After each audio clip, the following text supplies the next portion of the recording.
تشدد ہی جنم دیتا جی دیا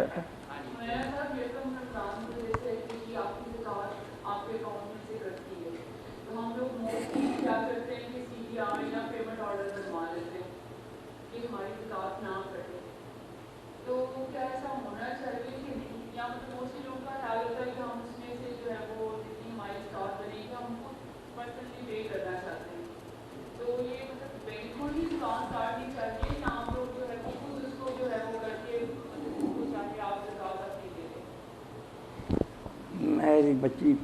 کچھ لوگ تو بدنیت ہیں دین کے باغی ہیں کہ زکوٰۃ دینا نہیں چاہتے وہ پھر نکلوا لیتے ہیں رقمیں ان بے ایمانوں کا تو کیا کہنا باقی کچھ جو ہے ان کی نیتیں نیک بھی ہوتے ہیں کہ پتہ نہیں مستحق جو ہیں ہمارے ان تک پہنچے ہیں ان کے رشتہ داروں میں قریبیوں میں کئی خوددار لوگ ہوتے ہیں جن کو یہ جانتے ہیں اب حکومت کو کیا اطلاع دیتے پھریں اس نیت سے اگر کوئی نکلوا لیتا کہ میں اپنی زکوٰۃ خود مستحقوں تک پہنچاؤں گا تو یہ نیک نیت ہے بہت اچھا مقصد ہے اس کو تو برا نہیں کہہ سکتے اب زکوٰۃ سے بچنے کے لیے اگر کوئی یہ شرارت کرتا ہے وہ مجرم ہے اور نیک نیتی سے صحیح مستحقین تک پہنچانا چاہتا ہے کہ جن کو میں جانتا ہوں ان کو رازداری سے پھر نیک کام